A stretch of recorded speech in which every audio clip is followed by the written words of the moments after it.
A little bit of history about this cemetery. So back in the early mid 1800s, Kansas City was actually two different towns. One was Westport and the other was Kansas. Later, these two towns would come together to form Kansas City. And in case nobody knows, Kansas City is one city, but it's on the Kansas side and the Missouri side. So there's a Kansas City, Kansas, and a Kansas City, Missouri. And if anybody is ever looking to move to Kansas City, it is a nice town, nice city. Do yourself a favor, stay on the Kansas side. You've been warned. Anyways, so in 1849, there was a cholera outbreak out here in this area. And both towns of Kansas and Westport had their cemeteries filled up, unfortunately, with a lot of the victims. So in 1857, James Hunter, he gave 49 acres of land, which is where I'm walking on right now, to the city. And this is where they made Union Cemetery, a union between Westport and Kansas. Now, if you look over there, you're gonna see it's kind of goes up at an incline, kind of like a hill. So back in the late 1800s, that was property, cemetery property that wasn't really coveted very much.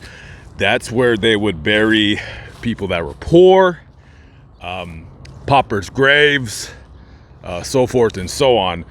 You had Union Cemetery being used for people that were buried here that, sometimes they didn't know if they had a family. Maybe somebody was found dead, no relatives.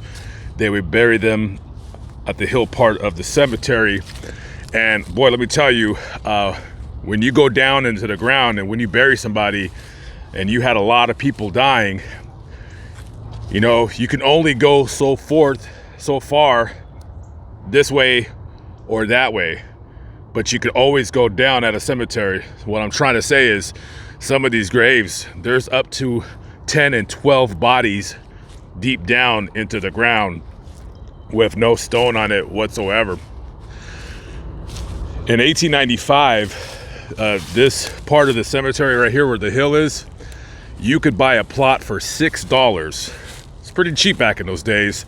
And well, it was $6 because I guess nobody really wanted to be put on the hill. Now, just a forewarning for anybody out there who's into the spirit box thing or what have you, you're going to be hearing some voices in this video. That's because there is a cemetery cleanup going on. So, just saying, if you hear a voice, it's not the voice of the dead, but the voices of volunteers who come out here. I don't know how often they come out here, but this is all kept together, maintained by donations and good old fashioned, volunteer work. Now, like I said before, I'm looking for a grave in particular. I hope to find it because there's a really neat story behind it. But let's talk about that story that I read online with the 12-year-old supposed prostitute from the 19th century. Now, let me tell you, like anybody else, I love a good story. I love a good old-fashioned ghost story. I love a good old-fashioned urban legend. I don't particularly do them on my channel a lot, just because that's not what the channel was built on. I've always been open to doing it. I just don't want to do the nonsense with the gadgets and the spirit boxes and the ghost zappers. But I always loved hearing about an urban legend and visiting the location of where this supposed urban legend took place. As I traverse up this hill, having to somewhat catch my breath. Slowly but surely, guys, slowly but surely. Weight is coming down. Anyway, so I read this story online because I'm on the internet, and I hear this story about this 12-year-old prostitute that died in the 19th century, and she was buried in this cemetery somewhere on the hill. And one night, the madam of this prostitute is visited by the little girl, and she says, somebody's robbed my grave. And the madam's like, who is there? What's that? And she's like, yeah, somebody's robbed my grave. That's all she said, I guess. So the legend, story, whatever you want to call it, goes that they came out here and they dug the grave up and they opened the box and her body was missing. I know, that's crazy, right? The body was missing. Wow, I didn't mean to scare some of you guys out there. I apologize. Well, I was interested in this story, so I started really digging deep into it. No pun intended. I know I say the stupidest things sometimes. And I found nothing. Supposedly her name was Libby Mavis, and I found no Libby Mavis in Kansas City in the 19th century that was 12 that had a grave robbed. Even though they say online that the story was told from Kansas City to New York. Oh my God, it was so tragic, but there was no story. I doubt that this ever occurred. The closest thing I found that I could tell you guys was that I think it was in the late 1800s, there was a prostitute that was murdered in Kansas City, and that's it. I can't find if the murderer was found. No, nothing to it. But there was a woman that was a woman of the night that was murdered in Kansas City. That's all I found. But let's talk a little bit more about the grave robbing, because that was an actual thing that happened. And it happened a lot in this very cemetery where I'm at right now. Franklin Pierce Fisk, born in Ohio, June 4th, 1857, died June 23rd, 1927. Organist at the 1904 World's Fair in St. Louis, Missouri, and prominent local organist in Kansas City. His wife, Stella Barnett Fisk, died March 15th, 1933. Very interesting. So I wanted to talk a little bit about the grave robbing that used to occur out here in this cemetery. I mean, it used to occur all together back in the 1800s and even the early part of the 1900s. Well, okay, so why would somebody want to rob a grave? Well, some people that died were rich, and maybe they felt that they could literally take it with them, because oftentimes well-to-do people would be buried with the jewelry that they often wore in real life.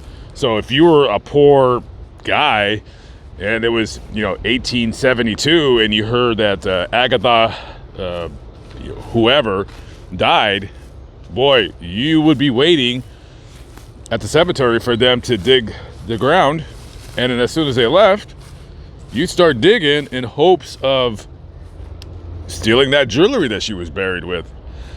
And there is a couple well-known stories that I would say are actual facts, that in this area it was popular to rob graves because you had several medical schools in the area that always needed a healthy, fresh supply of bodies for them to do their work or to practice on for research purposes.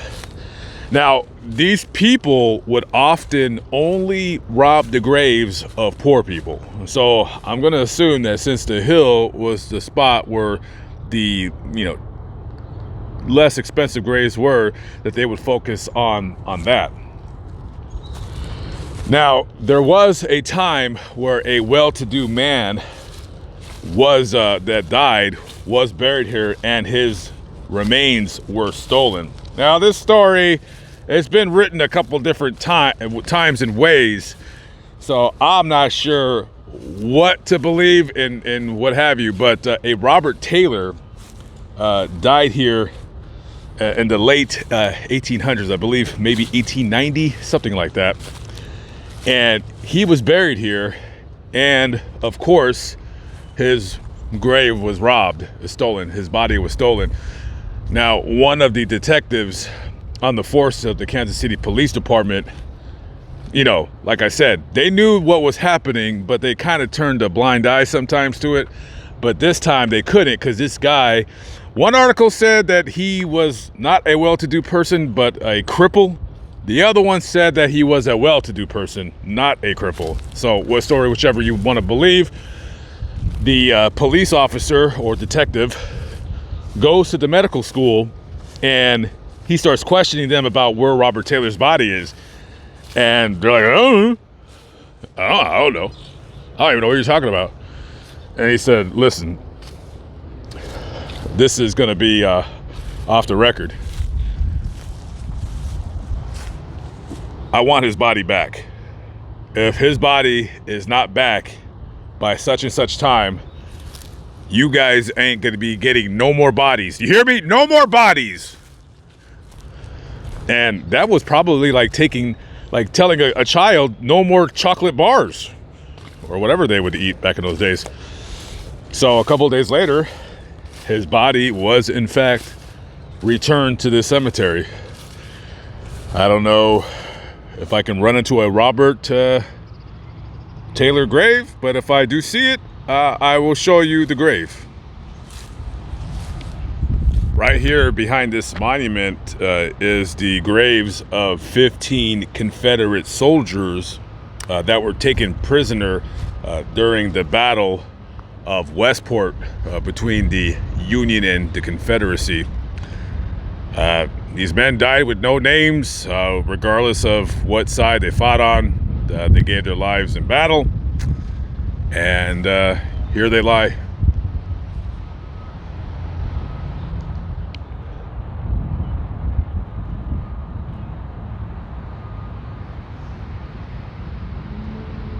September 12th, 1879, aged, I believe it says 21 months. Fell asleep.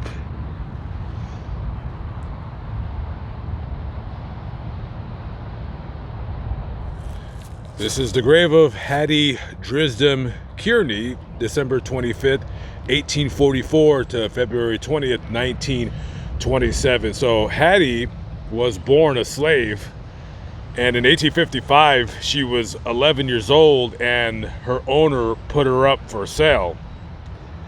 So she's somewhere in the Westport, Kansas area being sold, and this man, who she would later on say in an article online that he gave her just the willies, just a creepy guy, and she didn't want him to buy her. So she's looking at the crowd, and all these guys are just looking at the slaves, people being sold. It's an ugly part of our history, but it is nevertheless our history. And a man by the name of Charles Kearney, he's buried right here, he sees her, and she says to him, "Can you please buy me? Can you please buy me? This guy right here is very scary." And I'm assuming that he had pretty long money, if you will, because buying a slave back then, an average slave can go, depending on if they had skills or not, but usually you buy one for $400. And if it was a girl or a woman, later on she would have children, so she would probably bring in more money. And he bought her. And after he buys her, he says to her, "Well, you're free now." And she says, "Well, what do you mean?" He says, "Well, you're free. You can do whatever you want. You don't have to be a slave anymore. Now, if you want to stay with me and my family and you want to, mind a home, take care of my children, I'll give you a place to stay. You can stay with my family, and I'll pay you a salary. And that 11-year-old girl, for the next 70 some odd years, stayed with the family. And this is her family. This is the only family she's ever really known, other than her family she was ripped apart from. A ugly part of our nation's history, but heartwarming stories like this, even though few and far in between, I love reading about. And I do look forward later on, as I go on this journey of just whatever it is that I'm doing, just going to locations, visiting graves, telling stories, stuff like that. I look forward to telling more stories such as this.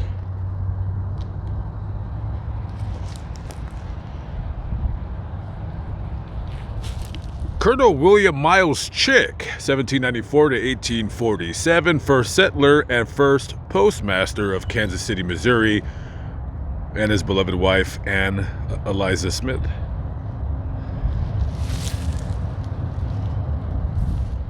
This here is the grave of Frank Barnum, and as you can see on the grave right in front of you, it says murdered right under his name at Brownsville, Missouri, October 6, 1876, aged 44 years. So the story goes is that Frank went out to Brownsville because there was some kind of a mineral well, something along those lines. Back in those days, we believed that the water would cure whatever ails you. So he was probably feeling a little bit under the weather, and he went out there to get some relief. And he was supposed to come back to his lovely wife. He never shows up. They go looking for him, and a couple of men find him at the bottom of this small body or pool of water. He was dead. He was found bound with rope behind his back, and his head was crushed in. And they had informed his wife. Now, I don't know if this is added to the story, but one of the men believed that maybe it was some kind of foul play, or that Frank intended on doing this whole thing himself. As ridiculous as it sounds, the murderer was never caught. This is an unsolved murder. We don't know if he was robbed or what. Who knows? I don't even know if this guy had a lot of money. But 1876, even though there probably was some kind of an angel or a cross up top of this monument, it cost a pretty penny to have something like this made. So I'm going to say that he made a good living at whatever it is that he did. Alexander Majors, October 4th, 1814 to January 14th, 1900. He was a member of the firm of Russell, Majors, and Waddell, founders, owners, and operators of the Pony Express. This marks his grave. So they, of course, owned a mail carrier company, and back in them days, if you wanted to send a letter, let's say from Kansas City to Salt Lake City, well, you gave a letter, all your letters to couple of guys on a horse. Maybe they were pulling a wagon, and they would deliver everything out there for you. They would send packages, whatever it is that you wanted.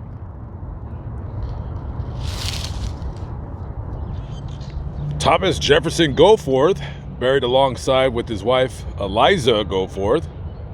Of course, as you can see, it says first mayor of Westport, 1857.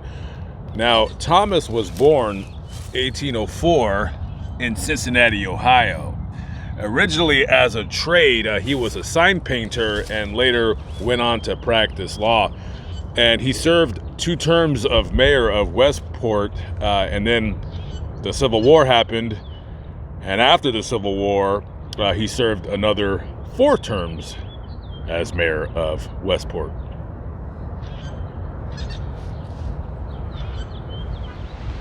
Josephine Anderson killed in collapse of Union Prison, August 13th, 1863, aged 14. So Josephine is the younger sister of Bill Anderson, or as he's commonly referred to in the history books, Bloody Bill. Bloody Bill Anderson was probably the second most well-known Confederate bushwhacker, marauder, whatever you want to call it, insurgent, next to Bill Quantrill. Basically, Bloody Bill Anderson was a part of these roaming groups of men. They would call themselves bushwhackers, which was, I guess, I'm going to say a slang term for ambush. These guys would hang out in the forests and the hills of Arkansas, Missouri, and they would attack people that were pro-Union during the Civil War. They would also attack anybody just to rob them. And Bloody Bill, who I'm still thinking about whether I want to do a more in-depth video on, was an absolute psycho. And because of Bloody Bill, the James brothers, Frank and Jesse James, got their start. I'm still debating on whether I want to do that video or not, because I want to go to some locations of where some battles between Bloody Bill's militia and Union troops took place. And there's many locations and many miles to drive. So I'm thinking about covering that story in the near future. From what I've read about this guy, he was an absolute animal and just a marauding weirdo, pretty much. History often makes these guys out to be some kind of almost like Robin Hoods, but no, that guy was he was really a serial killer, in my personal opinion. To get off topic for just but a brief moment, this is a pretty cool house. I really dig this. I love old brick homes, and what better place than to be a neighbor, but by those that will not bother or disturb you, unless, of course, it's a haunted cemetery. That'd be really cool. Yeah, you can hang out there on the deck, and man, me personally, I would have put in a little door right there. I would have put in a little door so I could walk around at night, 2-3 o'clock in the morning, and just gather my thoughts here at this very serene cemetery. One of these graves right here is that of Nehemiah Homes. Now, that is Hezekiah Homes, so it could be this one. I'm not really sure. I can't read it. But Nehemiah was a pretty successful businessman. He came to Kansas City in the mid-1850s. He was the president of a bank, and he founded Kansas City's first horse railway. Basically a rail car pulled by horses. So, yeah. I guess this is what you would call one of life's weird coincidences. But as you can see, this grave is being overtaken by this tree. And the name on the grave is, of course, Wood.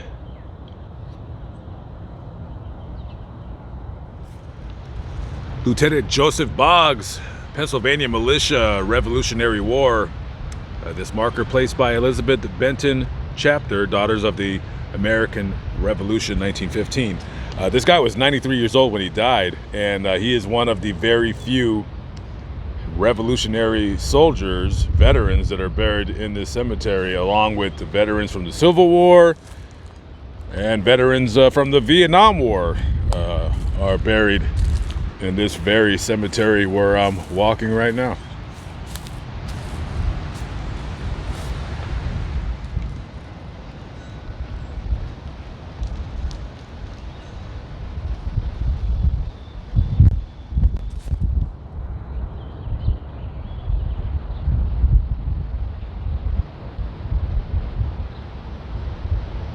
Okay, guys, that wraps up another video. I am out of here. It is starting to, well, I wouldn't call this snow, but there's little flurries in the air. I didn't know it was going to be 38 degrees today.